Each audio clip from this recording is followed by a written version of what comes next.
OOPS position ಅಂತ ಬಂದಾಗ ಭಾರತ್ ಸೇವಾ ದಳ.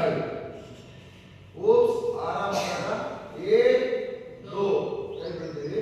ಓಪ್ಸ್ ಪೊಸಿಷನ್ ಬಂದಾಗ ಭಾರತ್ ಸೇವಾ ದಳ, ಭಾರತ್ ಸೇವಾ ದಳ ಅಂತ ಹೇಳ್ಬೇಕು. ಆಯ್ತಾ? ಸೊ ನೆಕ್ಸ್ಟ್ ಓಪ್ಸ್ ಅಲ್ಲಿ 6 ಎಕ್ಸರ್ಸೈಸ್ ಇರ್ತವೆ. ಅವುಗಳನ್ನ ಒಂದೊಂದಾಗಿ ಈಗ ತೋರಿಸ್ತಾ ಹೋಗ್ತೀನಿ, ನೋಡ್ಕೊಳ್ತಾ ಹೋಗಿ. ಕೇಳಿಸ್ತಿದ್ಯಾ?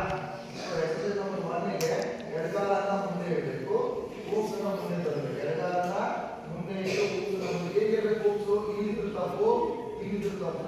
ಈ ಮುಖ ಇವರೊಳಗಡೆ ಬರುವಾಗಿ ನೇರವಾಗಿರಬೇಕು, ಕೈಗಳು ಶೋಲ್ಡರ್ ನೇರವಾಗಿರಬೇಕು. Count number 1. ಕೌಂಟ್ ನಂಬರ್ 2 ಗೆ ಎಡಗಾಲನ್ನ ಎತ್ತುವುದು, ಎಡ ದಿಕ್ಕಿಗೆ ಹೋಗಬೇಕು, ಕೈಗಳನ್ನ ಬಿಲ್ಲಿನ ಆಕಾರದಲ್ಲಿ ಕಾಣವಾಗಿ ಇಟ್ಕೊಳ್ಬೇಕು. 2 ಕೌಂಟ್ ನಂಬರ್ 2. ಕೌಂಟ್ ನಂಬರ್ 3 ಗೆ ಕೌಂಟ್ ನಂಬರ್ 1 ಅದೇ ಪೊಸಿಷನ್ ಬರ್ತದೆ. ಕೌಂಟ್ ನಂಬರ್ 4 ಗೆ ಸಾವಧಾನ ಸ್ಥಿತಿ. ಕೌಂಟ್ ನಂಬರ್ 5 ಗೆ ಬಲಗಾಲು ಮುಂದೆ ತರ್ತದೆ, ಮುಂದೆ ಮಾಡ್ತಾ ಇರ್ತದೆ, ರೂಪಿಸುತ್ತದೆ. ಹಾಗೆ ಕೌಂಟ್ ನಂಬರ್ 6 ಗೆ ಈ ಕಡೆ ಬರ್ತದೆ. ಕೌಂಟ್ ನಂಬರ್ 7 ಗೆ ವಾಪಸ್, ಕೌಂಟ್ ನಂಬರ್ 8. ಓಕೆ, ಇದರಲ್ಲಿ ಹಾಗೆ ನಿಂತ್ಕೊಳ್ಳಿ, ನಿಂತ್ಕೊಳ್ಳಿ, ನಿಂತ್ಕೊಳ್ತೇನೆ, ಕೂರ್ತೀನಿ, ನಿಂತ್ಕೊಳ್ತೇನೆ, ಎಲ್ಲ ಆ ಬೆಲೆ ಆಧಾರ ಇದೆ.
ಕಾಲು ತರಬೇಕು. 5 ಕಾಲು ಕೂಡ ಓಡಾಡಬೇಕು ಜೊತೆಗೆ. 4 ಎಡಗಾಲು ಮುಂದೆ. 6 ಅಲ್ಲ 3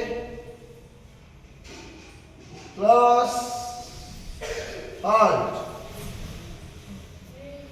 ರೆಡಿ? ಇನ್ನೊಂದ್ಸಲ ಲೈನ್ ನೋಡಿ, ಲೈನ್ ನೋಡಿ.